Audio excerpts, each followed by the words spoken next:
ওকে মারতে চায়। Ma'am please ওনাকে বাঁচিয়ে নিন ম্যাম প্লিজ। উনি কি এখন আপনার সঙ্গেই আছেন? না ম্যাম, ম্যাম এই মুহূর্তে উনি ওনার গাড়িতে আছেন, ওই সাব স্ট্যান্ড রোডের পাশে পুরনো যে পোস্ট অফিস আছে ওখানে। আচ্ছা শুনুন ম্যাম, দেখুন আমাদের দুজন অফিসার ওই এরিয়াতেই আছে। আপনি আপনার গাড়ির ডিটেলসটা বলুন। হোয়াইট ব্যাস্টার আছে আর গাড়ির নাম্বার হলো 2536। ম্যাম ওনাকে আপনি বাঁচিয়ে তো নেবেন ম্যাম। আপনি চিন্তা করবেন না, আপনার হাজবেন্ডের কিচ্ছু হবে না। ওকে? রবি, অভিজিৎকে ফোন করো আর ওকে গাড়ির ডিটেলসটা দিয়ে দাও। ওকে বলো যে ব্যাপারটা আর্জেন্ট।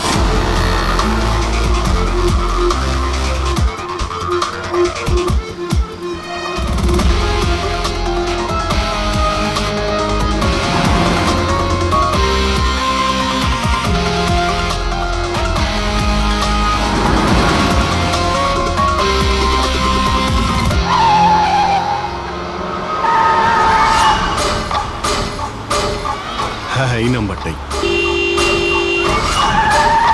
ও গাড়ি এইভাবে কেন চালাচ্ছে? এ তো অ্যাক্সিডেন্ট করে দেবে।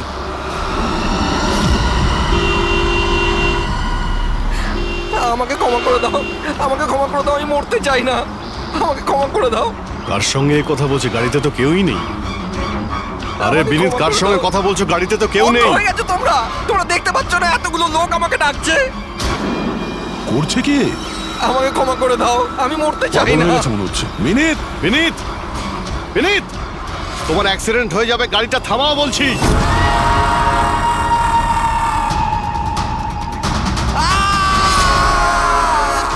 আঙ্কেল আমার সাথে খেলো না, খুব মজা হবে। বিনীত, গাড়ি থামাও, সাইডে দাঁড় করাও।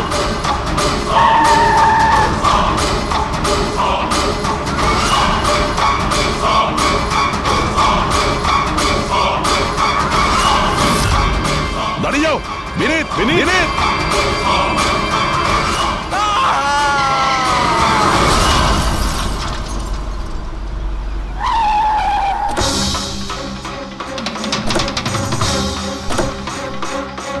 বিনীত, ও নো, এ তো মারা গেছে। স্মেল আসছে।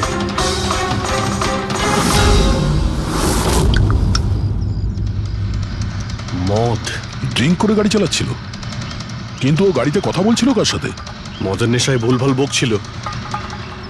মদ খেলে তো এটাই হয়, অ্যাক্সিডেন্ট। আপনি তো আমাকে কথা দিয়েছিলেন না যে বিনীতের কিচ্ছু হবে না, তো এটা কি হয়ে গেল? দেখুন ম্যাডাম, যদি ওনার অন্য কোনো দের হাত থেকে প্রাণ সংশয় থাকতো আমরা ওনাকে নিশ্চয়ই বাঁচাতাম, কিন্তু উনি তো নিজেই মদ খেয়ে গাড়ি চালাচ্ছিলেন। আপনি তো জানেন এটা কতটা ডেঞ্জারাস। না, ওনার প্রাণ ওনার নিজের জন্য যায়নি, বরং তাদের জন্য গেছে যারাও এতদিন ধরে ওকে বিরক্ত করছিল। কারা? সকাল সন্ধে ঘুমিয়ে জেগে সব সময় ওকে বিরক্ত করত। উনি এতটাই চিন্তিত হয়ে গিয়েছিলেন যে উনি নিজের বিজনেসেও পুরোপুরি নজর দিতে পারছিলেন না। কোন লোকের কথা বলছেন আপনি? একটু পরিষ্কার করে বলুন। ম্যাম, বিনীতের মৃত্যু আমাদের সামনে হয়েছে, আর ওই সময় ও ছাড়া গাড়িতে কেউ ছিল না। তাহলে ওর মৃত্যুর দোষ আপনি অন্য কারোর ঘাড়ে চাপাচ্ছেন কেন? কারণ ওনার খুন হয়েছে, মার্ডার, এটা মার্ডার। মার্ডার হয়েছে? আপনি কি জানেন কারা করেছে এটা? আত্মারা। হতে পারে আপনারা ওই আত্মাটাকে দেখতে পাননি, কিন্তু বিনীত ওদের পরিষ্কারভাবে দেখতে পেত। সিআইডিরা আত্মাটাত্মায় বিশ্বাস করে না। আপনিও মানতেন স্যার যদি আপনি 2 সপ্তাহ আগের ঘটনাটা দেখে থাকতেন। লীলা ওঠো, ওঠো লীলা, লীলা ওঠো। বিনীত, বিনীত,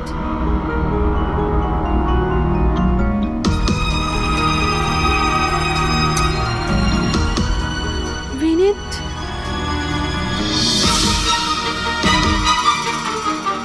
বিনীত, কি হয়েছে বিনীত? ওই দেখো, আলমারির ওপরে। কি আছে ওখানে বিনীত? লীলা, আলমারির উপরে কেউ আমাকে দেখছে, আমাকে শুতে দিচ্ছে না।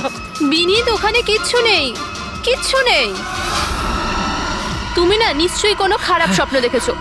চলো শোবে চলো। আমি কোনো স্বপ্ন দেখিনি, ওই দেখো এখনো দেখছে আমাকে। তুমি কেন দেখতে পাচ্ছ না? বিনীত ওখানে কিচ্ছু নেই, তোমার শরীর ঠিক নেই বিনীত। চলো তুমি এসে শুয়ে পড়ো, চলো।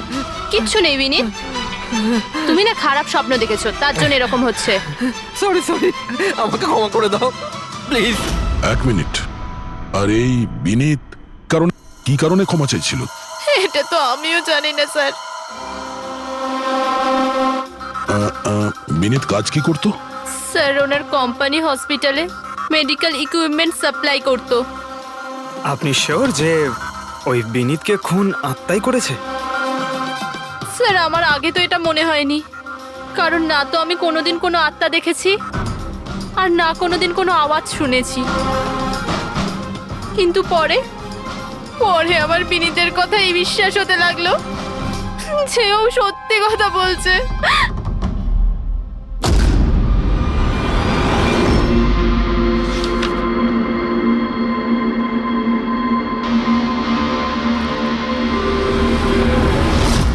হ্যাঁ বস, এর মৃত্যুর একটাই কারণ চোখে পড়ছে, এর মাথার ওপর লাগা আঘাতটা, যেটা অ্যাক্সিডেন্টের কারণে লেগেছে। ঠিক তো ডক্টর সালুকে? আর কোনো কারণ নেই তো? হ্যাঁ, দয়া, ভিসারের স্যাম্পলকে চেক করা এখনো বাকি আছে, কিন্তু প্রাইমা ফেসি তো এটাই বলছে মৃত্যুর কারণ অ্যাক্সিডেন্ট। আর বস, এর রক্তের মধ্যে আমি অ্যালকোহল অনেকটা বেশি মাত্রায় পেয়েছি। ও, আমার মনে হচ্ছে সেই কারণেই ওর হ্যালুসিনেশন শুরু হয় আর ও ধাক্কা মেরে দেয়। তার মানে হলো এটা কোনো খুনের ব্যাপার নয়। আমরা চাইলেই ওদের বডিটা ফেরত দিয়ে দিতে পারি। যদি কোনো ডাউট থাকে সেটা ভিসারের স্যাম্পল থেকে জানা যেতে পারে। কি জানি স্যার, আমার কেমন যেন মনে হচ্ছে যে এই কেস অতটা সোজা নয়। কারণ আমরা যখন লীলাকে জিজ্ঞাসা করলাম যে এই বিনীত কার কাছে ক্ষমা চাইছিল, তখন কথাটা এড়িয়ে গেল। আমরাও কি শেষকৃত্যে যাব নাকি? ওখানে আত্মীয়রাও থাকবে, বন্ধুরাও থাকবে, অনেকেই থাকবে। যদি কিছু জানতে পারা যায়। যাও, নিশ্চয়ই যাবে ফিউরালে।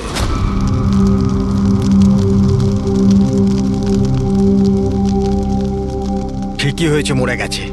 খারাপ লোকেদের সাথে এটাই হওয়া উচিত। তুমি একদম ঠিক বলেছো, এই ধরনের লোকের এরকমই মৃত্যু হওয়া উচিত। ব্যাস, আর ওই দিনটার অপেক্ষা করছি যেদিন ওই দুজনেরও চিতা জ্বলতে দেখব। ওই দিন আমি তোমাদের দুজনকে অনেক বড় পার্টি দেবো। কি সমস্যা কি তোমার? হ্যাঁ, এখানে একটা শোক পালন করার জায়গায় উৎসব পালনের কথা বলছো তোমরা? কেন করবো না উৎসব? আরে আসল উৎসব তো সেদিন হবে যেদিন এই দুজনেরও চিতা জ্বলবে। ওরা দুজনে চিতায় উঠুক কি না উঠুক, তুমি সিআইডি রাতে ঠিকই আসবে। স্যার, আপনারা যদি সিআইডির লোক হন তাহলে অপরাধীদের সাহায্য করার বদলে আমাদেরকে ন্যায় বিচার দেওয়া উচিত। 1 মিনিট। কি বলতে চাও পরিষ্কার করে বলো। স্যার, আমার নাম পুনিত, আর আমার বাবা পার্পল হসপিটালে ভর্তি ছিল। ভেন্টিলেটরে ছিলেন। ডাক্তারবাবু, নার্স, ডাক্তারবাবু কোথায়? আমার বাবা মারা যাবে এক্ষুনি। প্লিজ প্লিজ ডাক্তারবাবুকে বলুন। কি হয়েছে? কেন চিৎকার করছেন? চিৎকার করবো না তো কি করবো? আমার বাবা ওখানে মারা যাচ্ছে আর আপনাদের স্টাফ এখানে বসে মাছি মারছে। আপনি আগে শান্ত হন প্লিজ। আপনি পেশেন্টের কাছে যান, আমি দেখছি। তাড়াতাড়ি করুন প্লিজ। হ্যাঁ, ম্যাম, একটা ঘটনা ঘটে গেছে। কি সমস্ত হয়েছে? ভেন্টিলেটর এক এক করে বন্ধ হচ্ছে। কি? হ্যাঁ ম্যাডাম, আমাদের দুজন ডাক্তার ম্যানুয়ালি অক্সিজেন দেওয়ার চেষ্টা করছে। ম্যাডাম, সবার সাথে এরকম হওয়াটা ঠিক নয়। যদি ভেন্টিলেটর ঠিক না হয় তাহলে পেশেন্টরা মরে যাবে। আরে আস্তে বলো। আরে এটা হসপিটালের রেপুটেশনের ব্যাপার। এটা যদি পেশেন্টের বাড়ি লোকেরা জানতে পারে না তাহলে একটা ঝামেলা হয়ে যাবে। ডক্টর, আপনারা প্লিজ 2 মিনিট সময় দিন, আমরা সলিউশন বার করছি। ম্যাম, এক এক করে সব ভেন্টিলেটর বন্ধ হয়ে যাচ্ছে। তুমি যাও বাকি ওয়ার্ডসগুলো চেক করো, যাও। Okay ma'am. আরে ওই আমাদের সাপ্লায়ার বিনীতকে ফোন করো না, ওই সব কিছু ব্যবস্থা করে দেবে। প্লিজ টেনশন নেওয়ার কোনো ব্যাপার নেই। ডক্টর মেহেক, হচ্ছে কি এসব? স্যার ভেন্টিলেটর সব বন্ধ হয়ে গেছে স্যার। আপনারা প্লিজ শান্ত হন, আমি কথা বলছি। স্যার, এক এক করে সমস্ত ভেন্টিলেটর বন্ধ হয়ে যাচ্ছে স্যার। কি, এটা কিভাবে হতে পারে? তো কোনো হসপিটালে ফোন করো না, ওখান থেকে আনাও। আরে রাজা, ফোন লাগাও। আর মেহেক, একটা কাজ করো, এখানে যে টেকনিশিয়ান আছে ওকে ডাকো। রাজা, কি হলো তোমার? তুমি কি শুনতে পাচ্ছ না স্যার কি বললেন? আপনারা কি ডিসকাস করে টাইম ওয়েস্ট করছেন? আমার বাবা মারা যাবে ওখানে। আপনি প্লিজ একটু শান্ত হন, আমরা এক্ষুনি যাচ্ছি। Please ma'am, sir, ma'am, very bad news. 2টো পেশেন্টের জীবন চলে গেছে, 5টা পেশেন্ট খুব ক্রিটিক্যাল অবস্থায় আছে। স্যার আজ আমাদের পরিবারের লোক আমাদের সাথে নেই, এর জন্য দায়ী শুধুমাত্র এই 3জন লোক, বিনীত, মেহেক আর রাজা। আচ্ছা, এই বিনীত তো ইকুইপমেন্ট সাপ্লাই করতো, তাই না? হ্যাঁ স্যার। আর বাকি দুজন? স্যার যেদিন এই ঘটনাটা ঘটেছিল সেদিন মেহেক ডক্টর ইনচার্জ ছিল, আর রাজা হসপিটালে অ্যাডমিন সামলাতো। আচ্ছা, এনারা দুজনই কি শুধু হসপিটাল থেকে এসেছেন নাকি ওখান থেকে আরো অনেকে এসেছেন? এসছে স্যার, ওই হেড নার্স পরিণীতা, ওই শেখর যে মেনটেন্যান্সে ছিল, আর উনি ডক্টর কেদার, এই হসপিটালের মালিক। ঠিক আছে, এখন শান্ত হয়ে যাও। আমরা এই মামলার গভীরে যাব। যদি তোমার বাবার সঙ্গে কোনো অন্যায় হয় তো ন্যায় বিচার তুমি নিশ্চয়ই পাবে।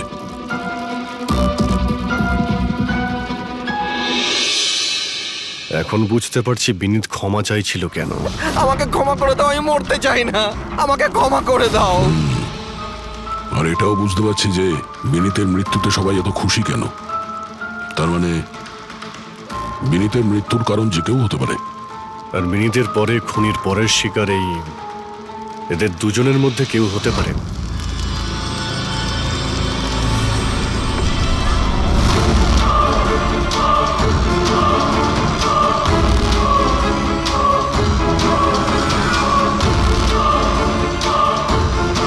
আমাকে ক্ষমা করে দাও।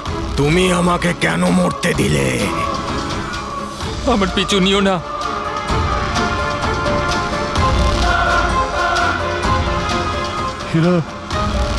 এরা কোথাকার সঙ্গে বলছে? আমার পিছু নিও না। আর সেই কাল্পনিক লোকগুলোর সঙ্গে যার সঙ্গে বিনীত কথা বলছিল। চাইলে তুমি আমাকে বাঁচাতে পারতে, কেন মরতে দিলে আমাকে?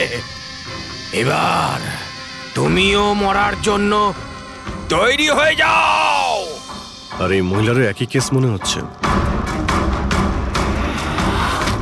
ছাড়, ছাড় আমায়, ছাড় আমায়, আগুনের দিকে টানিস না। আমার কোনো দোষ নেই এতে।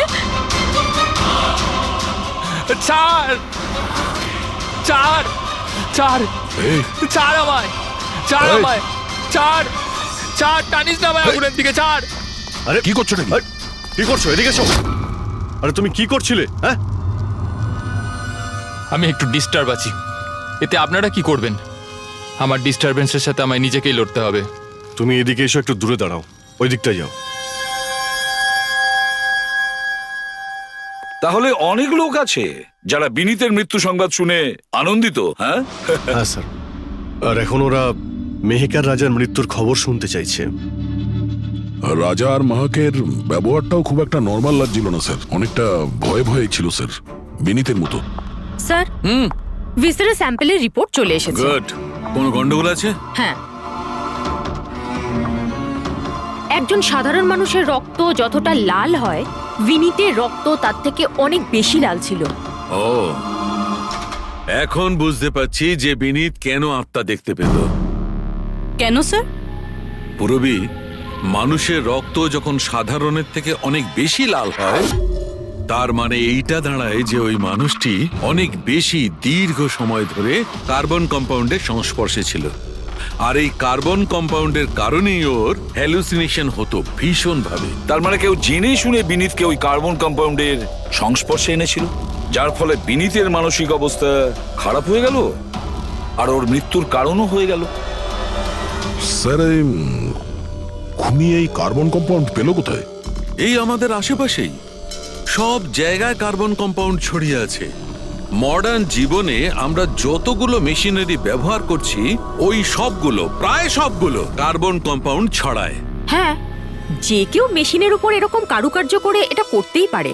তার মানে বিনীত গাড়িতে বসার আগে এরকম কোনো কেমিক্যালের সংস্পর্শে এসেছিল, যার জন্য ওর এইসব হ্যালুসিনেশন এইসব হচ্ছিল। স্যার ঠিক কথা বস। গাড়িটার এক্সস্ট সিস্টেমটা চেক করতে হবে। গন্ডগোলটা ওখানেই হয়েছে।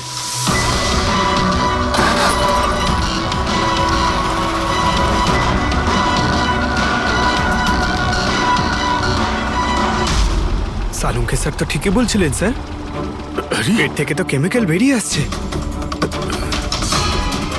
একটা কথা তো তাহলে ঠিক পঙ্কজ, ওই আত্মা টাত্মা বলে কিচ্ছু ছিল না। স্যার তার মানে এখন খুনির নিশানায় দুজন রয়েছে, রাজা আর মেহেক।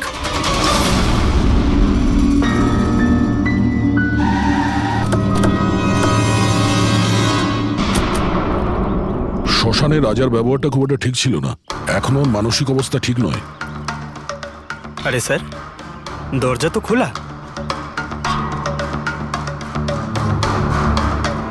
আচ্ছা, খুনি রাজার কাছে পৌঁছে যায়নি তো? এসব কি হচ্ছে?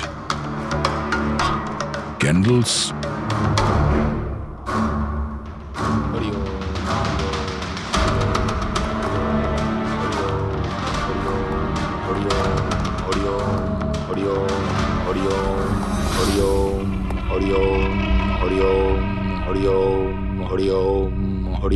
রাজা,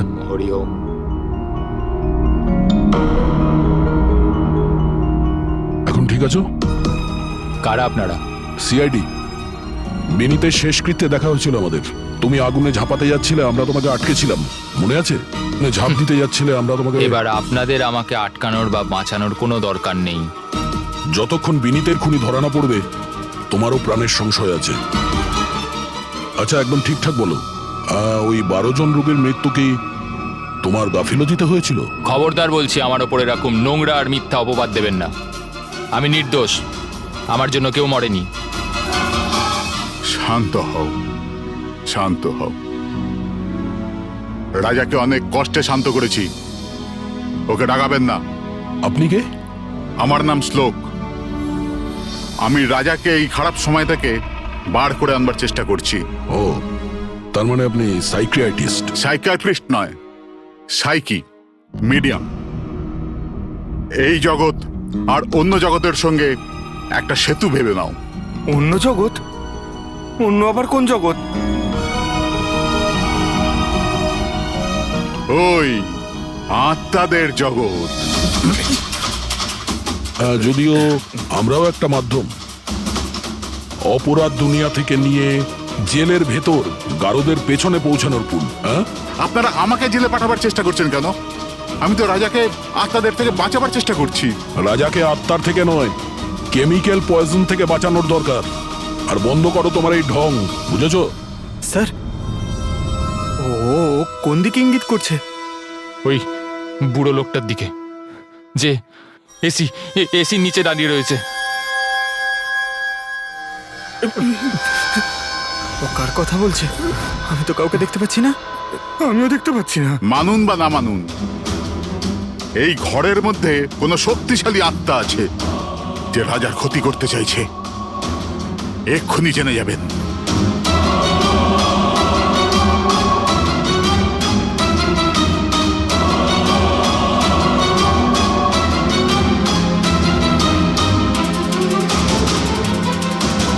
মিটার দিয়ে আত্মা দেখা যাবে?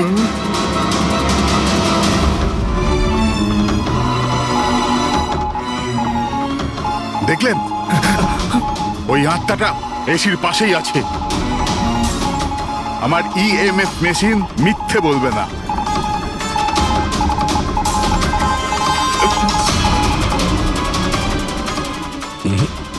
তবে আমাদের ওই মিটার ভুল হতে পারে না, বুঝলে? ফ্রেডি, মনে হচ্ছে রাজারও কার্বন কম্পাউন্ডের অ্যাকশন ওর গাড়ির থেকেই হয়েছে। একটা কাজ করো, এই মিটারটা নিয়ে যাও, ওর গাড়িটা চেক করো। ফ্রেডি। পঙ্কজ, তাহলে বলো, তুমি বিনীতের ফিউরিনালে কি দেখেছো? আমি কাউকে দেখিনি, আমি কিছু দেখিনি। মিথ্যা কথা বলো না। যদি কিছু দেখেই না থাকো তাহলে পালালে কেন? আমি মিথ্যে বলছি না, আমি সত্যি কাউকে দেখিনি। আচ্ছা, হাসপাতালে যে 12 জন মারা গিয়েছিল সেটা কি তোমার গাফিলতির জন্যই হয়েছিল? আমার গাফিলতিতে?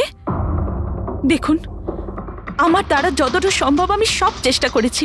আমি ডাক্তার কেদারের সঙ্গে কথা বলেছিলাম, কিন্তু উনি তো কোনো অ্যাকশনই নিলেন না। তাহলে আমি আর কি করতে পারি? আচ্ছা, তার মানে হলো এটা ডক্টর কেদারের ভুল। ওনার থেকেও তো বেশি দোষ ছিল ওই রাজা।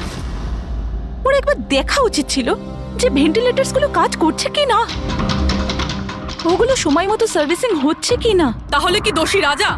রাজা আর বিনীত দুজনেই। বিনীতেরও ভেন্টিলেটর সাপ্লাই করার আগে দেখে নেওয়া উচিত ছিল যে ওগুলো ঠিকঠাক কাজ করছে কিনা। কতগুলো জীবন নির্ভর করছিল ওই ভেন্টিলেটরসগুলোর উপরে। মনে হচ্ছে রাজা আর বিনীতের জন্য তোমার মনে অনেক রাগ আছে। বিনীতের মৃত্যুতে নিশ্চয়ই খুশি হয়েছো তুমি। এটা কি বলছেন আপনি? একদমই না। আমি একজন ডক্টর আর আমার কাজ হলো একজন পেশেন্টের জীবন বাঁচানো। কারণ মৃত্যুতে আমি কি করে খুশি হব?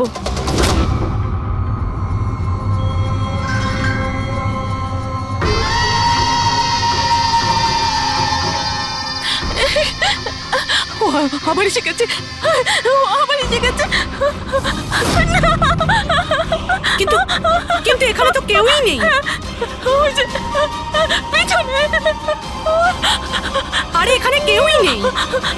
দেখো, তুমি ভয় পেও না। যত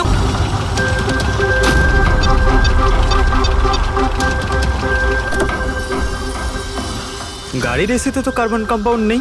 বাড়ির ভেতরে গিয়ে দেখা যাক, চল।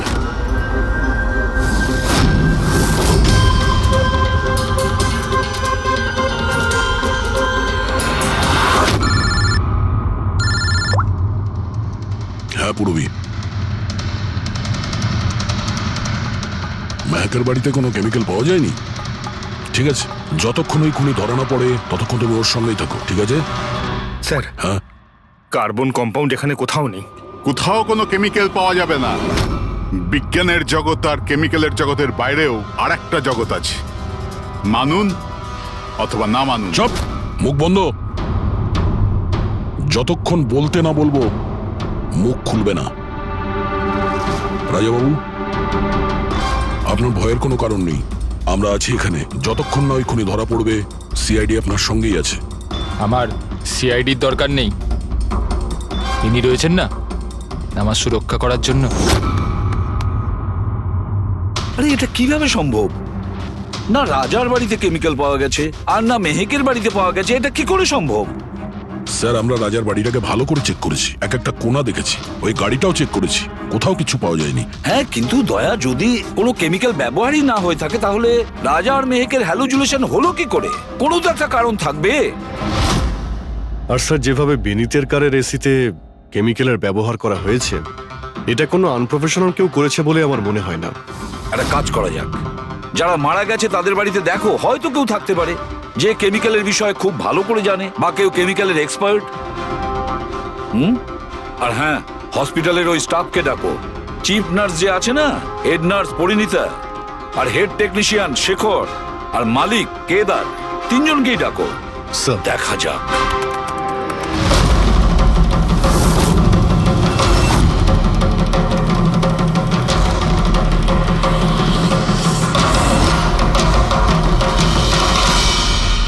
তোমার নাম শেখর, তাই তো?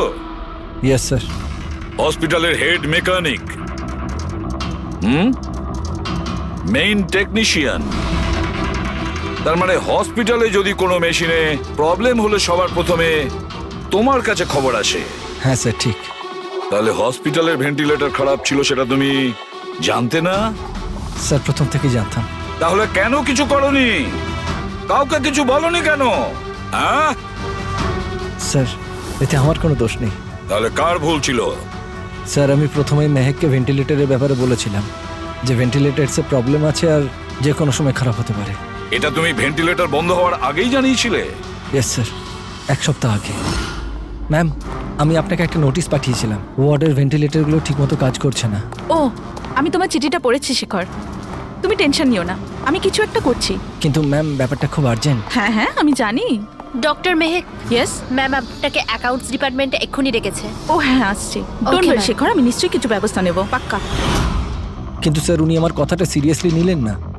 হ্যাঁ, মেহেক ভেন্টিলেটরস খারাপ হওয়ার সময় পেশেন্টদের বাঁচানোর খুব চেষ্টা করেছিল, কিন্তু রাজা স্যার এত ঘাবড়ে গেলেন যে কিছু করতেই পারলেন না। শেখর বাবু, তুমি কতটা সত্যি বলছো আর কতটা মিথ্যে সেটা তো আমরা জেনেই নেব। স্যার, মেহেকের কোনো ভুল ছিল না। ও ভেন্টিলেটর খারাপ হওয়ার কথা আমাকে প্রথমেই বলে দিয়েছিল। তারপর আপনি কি করলেন? স্যার, আমি হসপিটালের অ্যাডমিন হেডকে বলে দিয়েছিলাম, রাজাকে, কারণ হসপিটালের যতগুলো মেশিন আছে, সেগুলো দেখাশোনার দায়িত্ব অ্যাডমিন হেডেরই। তাহলে এই সমস্ত কিছু আপনি রাজাকে বললেন আর আপনার দায়িত্ব শেষ হয়ে গেল। আপনি তো এই হসপিটালের মালিক, তাই না? তাহলে এভাবে দায়িত্ব শেষ হয়ে যায় কি করে আপনার? স্যার, আমি আমার দায়িত্ব পালন করেছি, সেই জন্য তো আমি নিজে গিয়েছিলাম রাজার কেবিনে। রাজা, হ্যাঁ স্যার। এসব কি করছো? আরে এগুলো দরকারি নয়। এতগুলো রোগীর শ্বাস প্রশ্বাস ভেন্টিলেটরের সাহায্যেই চলছে, আর তুমি এখানে বসে আছো। আরে কিছু করো। হ্যাঁ স্যার, আমি এক্ষুনি সাপ্লাইয়ের সাথে কথা বলে ভেন্টিলেটর চেঞ্জ করে দিচ্ছি। প্লিজ প্লিজ তাড়াতাড়ি করো। স্যার, আমি বুঝতে পারছি না যে ও ভেন্টিলেটর কেন পাল্টালো না। আমি অবাক হচ্ছি স্যার যে কেউ কেদারবাবুর দিকে আঙুল তুলছেন না। সবাই রাজা, বিনীত আর মেহকের পিছনে পড়ে আছে। সেটাই মেহকের তো, পিছনে পড়ে হসপিটালের মালিক না কেদার বাবু? তাহলে এই সমস্ত কিছুর দায়ভারও কেদার বাবু আপনার। কিন্তু স্যার, এবারে আমি নিজে গিয়ে তো ঠিক করতে পারি না ভেন্টিলেটর। স্যার, আমার কাজ হলো কনসার্ন ডিপার্টমেন্টকে ইনফর্ম করা, আর আমি সেটা করে দিয়েছিলাম। বরং আমি বিনীতের সঙ্গে নিজে কথা বলেছিলাম। আমি ওকে বলে দিয়েছিলাম যে যদি এগুলো রিপেয়ার করা যায় তো রিপেয়ার করুক, না হলে চেঞ্জ করে দিক। কিন্তু ও কোনো অ্যাকশনই নিল না। এ কোনো অ্যাকশন নেয়নি, সে কোনো অ্যাকশন নেয়নি। আপনি কি অ্যাকশন নিয়েছিলেন? আর দোষ দিচ্ছেন বিনীতকে, যে কিনা মারা গেছে, বা রাজার, যে উত্তর দেওয়ার পরিস্থিতিতে নেই। স্যার, যেটা সত্যি ছিল ওটা আমি আপনাদের বলে দিলাম। সেটা এবার মানবেন কি মানবেন না স্যার, আপনাদের ব্যাপার। পরিণীতা স্যার। হসপিটালের হেড নার্স, তাহলে তুমি হসপিটালের ব্যাপারে নিশ্চয়ই সবকিছু জানো। হ্যাঁ স্যার। তাহলে এবার সত্যি করে বলো, এই যা কিছু হয়েছে কার গাফিলতির কারণে হয়েছে? তাড়াতাড়ি বলো। হ্যাঁ স্যার, বলছি। আমার সাথে বিশ্বাসঘাতকতা করার চেষ্টা করো না রাজা। আর হ্যাঁ, যদি মেশিনে কোনো ফিজিক্যাল ড্যামেজ থাকে তাহলে সেটা ওয়ারেন্টিতে আসে না। যদি তোমার নতুন ভেন্টিলেটর চাই তাহলে তোমাকে পুরো কস্ট পে করতে হবে, বুঝেছো? আমি তোমার থেকে বাজে লোক আজ অব্দি আমার জীবনে দেখিনি। এবার থেকে না তো আমাদের হসপিটাল তোমার থেকে কিছু কিনবে, না তো শহরের আর কোনো হসপিটাল। শোনো, এসব হুমকি অন্য কাউকে দেবে। তুমি জানো না আমি কে, যা করার করে নাও।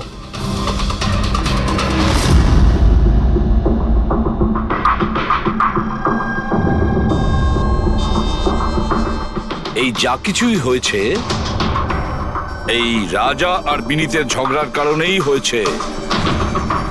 দুজনের ঝগড়াতে স্যার এতগুলো লোকের প্রাণ চলে গেল। তবে নতুন ভেন্টিলেটরের ব্যবস্থা রাজার করা উচিত ছিল। স্যার, এই রোগীদের পরিবারের মধ্যে 3 জন এমন আছে যারা কেমিক্যাল ইঞ্জিনিয়ারিং করেছে। আচ্ছা, 3 জন? তাহলে ওদের ঠিকুজি কুষ্টি বের করো, দেখি কি আছে।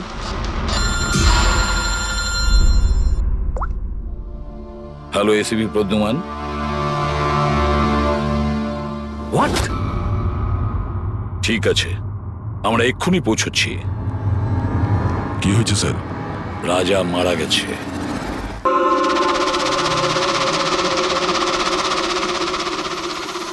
দয়া, এর মৃত্যু তো মাথায় চোট লাগার কারণেই হয়েছে। মনে হচ্ছে ছাদ থেকে লাফ দিয়েছে। হতে পারে হ্যালুসিনেশন এত জোরে হয়ে গেছে যে ঘাবড়ে গিয়ে রাজা উপর থেকে ঝাঁপ মেরে দিয়েছে। আর তুমি খেয়াল রাখছিলে না এর? এই খেয়াল রেখেছো তুমি? হ্যাঁ স্যার, রাজা তো একদম শান্ত হয়ে শুয়ে পড়েছিল। আমি কি করে জানবো যে হঠাৎ করে উঠে পড়বে আর আত্মহত্যা করে ফেলবে? যখন এটা হয়েছিল তুমি কোথায় ছিলে? হ্যাঁ স্যার, আমি অন্য ঘরে শুয়েছিলাম। তখনই আমি রাজার জোরে জোরে চিৎকার শুনলাম। আমি আত্মাদের সহ্য করতে পারছি না, আমার নিস্তার চাই, মুক্তি চাই। আর যতক্ষণ আমি ওর কাছে পৌঁছবো ততক্ষণ ও ছাদ থেকে পড়ে গেছে। বাহ, কি অদ্ভুত ব্যাপার। রাজাকে একলা রেখে তুমি নাকে তেল দিয়ে ঘুমোচ্ছিলে? হ্যাঁ, আমি তো মনস্থির করেই ছিলাম ঘুমোবো না। কে জানে কিভাবে ঘুমিয়ে পড়লাম। নিশ্চয়ই আমাকে ওই আত্মাগুলোই ঘুম পাড়িয়ে দিয়েছিল। আপনি এটা দেখুন স্যার, মিটারের রিডিং কত বেড়ে গেছে। আমারও কিন্তু একটু ক্লান্তি ভাব লাগছে স্যার। আর দ্বিতীয়বার যদি আমাকে এই মিটার দেখিয়ে দিস না তাহলে মনে রাখিস। দয়া, 1 মিনিট ভাই, একটু মিটারটা দেখি। এই নিন। এই মিটারটা আমি রাখছি। হ্যাঁ, আমি ফেরত দিয়ে দেবো পরে। ঠিক আছে স্যার, কিন্তু দিয়ে দেবেন? হ্যাঁ, দিয়ে দেবো। বরং এখন তুমি বাড়ি গিয়ে একটু আরাম করো। ক্লান্ত হয়ে গেছো, একটু দুর্বলও লাগছে। হ্যাঁ হ্যাঁ স্যার। ঠিক মতো ঘুমও হয়নি। যাও আরাম করো। এটা কি ডক্টর সালুকে? ওকে যেতে দিলেন আর এই মিটারটা রেখে দিলেন? দয়া, এই যে মিটারটা না, এটা খুব কাজের জিনিস।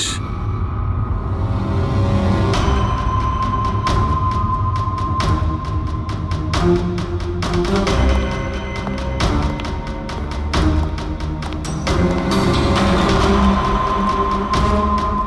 ঘরটা চেক করছি। হ্যাঁ ডক্টর, নেই। ওপরে যাওয়া যাক।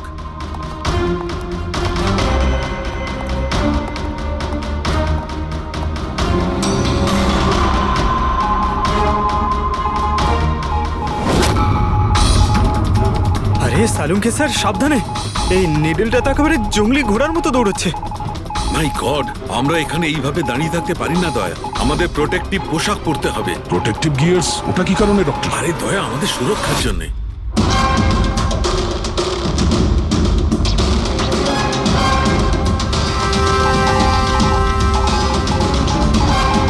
এই দেখো, সবচেয়ে বেশি মিটার রিডিং এখানেই পাওয়া যাচ্ছে, এই এসিটার নিচে। মনে স্যার ওই পঙ্কজ, খবরদার খবরদার যদি আত্মার নাম নিয়েছো। স্যার এই মিটারটা কোন দিকে ইঙ্গিত করছে? বলছি বাইরে চলো, বাইরে চলো।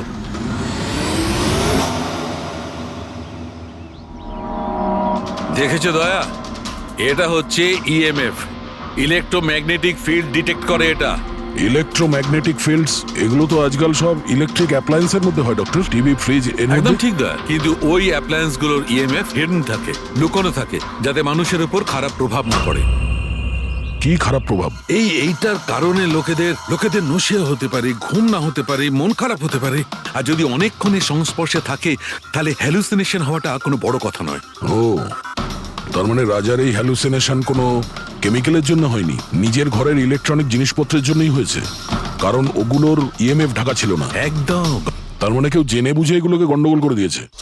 হতে পারে দয়া, এমনিতেই রাজা মনে মনে খুব কষ্ট পাচ্ছিল, খুব দুঃখ পেয়েছিল রোগীদেরকে বাঁচাতে পারেনি বলে, সেই জন্য হ্যালুসিনেশন ওর কাছে আফসোসের রূপে ধরা দিয়েছিল।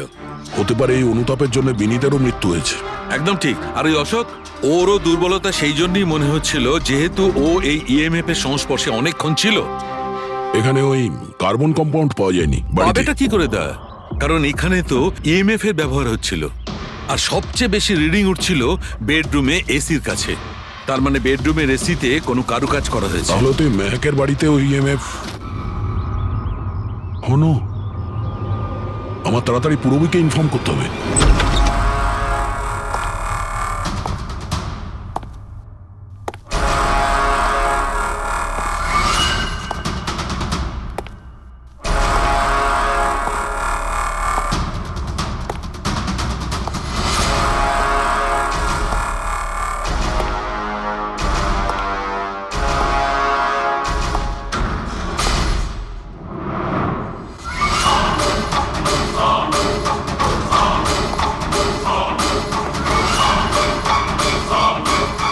আমাকে একবার মেরে শান্তি হয়নি তোমার?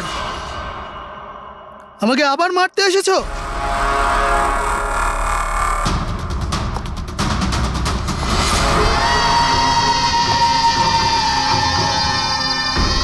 তুমি? আমি তোমাকে সেলফ ডিফেন্সে মেরেছিলাম, আর তাছাড়া তুমি একজন অপরাধী। অপরাধীদের কি পরিবার থাকে না? তোমার জন্য আমার মেয়ে অনাথ হয়ে গেছে, আর এই রক্ত দেখছো, সব তোমার জন্য। আমি আর তোমাকে ছাড়বো না। দেখো, আমার কাছে আসবে না, আমি কিন্তু মেরে দেবো। আমি তোমাকে ছাড়বো না। আমার কাছে আসবে না, আমি কিন্তু বলছি মেরে দেবো। আমি বলছি আমার কাছে আসবে না, আমি মেরে। পূরবী, কি করছো তুমি? ছাড়ো এটা। স্যার, ওই লোকটা। কি? স্যার এখানে। স্যার ওনাকে ধরুন, উনি আমাকে মারতে চান। এক মিনিট, আগে এখান থেকে বাইরে চলুন, তাড়াতাড়ি। চলো প্লিজ, তাড়াতাড়ি, প্লিজ তাড়াতাড়ি, ফার্স্ট। এই হলো সেই তিনজন যাদের সম্পর্ক কেমিক্যাল ইঞ্জিনিয়ারিং এর সঙ্গে আছে, সুহাস, দীপক আর কিশোর। খুনি এদের মধ্যে যে কেউ হতে পারে। না অভিজিৎ, কারের এসিতে কেমিক্যাল ফিক্স করাটা অন্য ব্যাপার, আর ইলেকট্রোম্যাগনেটিক ফিল্ডকে এত চাতুর্যের সঙ্গে ব্যবহার করাটা অন্য কথা। আমার মনে হচ্ছে ও এমন একজন লোক যার সায়েন্সে, মেডিকেল সায়েন্সের উপর খুব ভালো দখল আছে, হয়তো কোনো ডক্টর অথবা সায়েন্টিস্ট। যেই করুক, সে ইলেকট্রোম্যাগনেটিক ফিল্ড ভালো মতন ব্যবহার করেছে, যাতে মেহেক আর রাজা ওরা দুজনেই যাতে ইএমএফ এর সংস্পর্শে থাকে। হতে পারে হসপিটালে ওরা দুজন নিজেদের কাজ করছিল, তখনও এই ইএমএফ ওখানে উপস্থিত ছিল। তাহলে স্যার হতে পারে হসপিটালের কোনো মেশিনের সাথেও গন্ডগোল করা হয়েছে। নিশ্চয়ই দয়া, নিশ্চয়ই।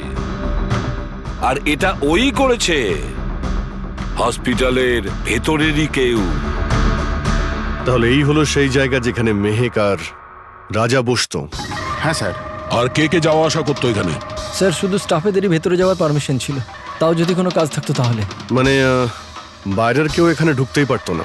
না স্যার, এমনকি রুগীদেরও এখানে ভেতরে আসার অনুমতি ছিল না। তার মানে তো এটা বোঝা গেল যে স্টাফেদের মধ্যেই কেউ, মানে আপনাদের মধ্যেই কেউ একজন খুনি। এ আপনি কিভাবে বলতে পারেন?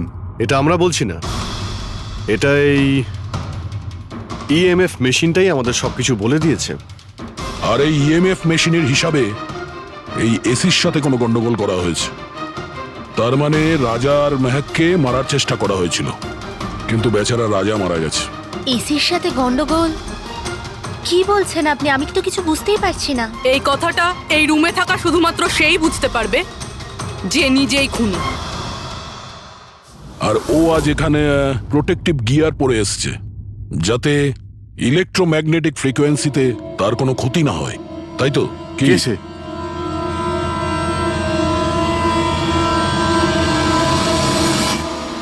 এদিকে এসো।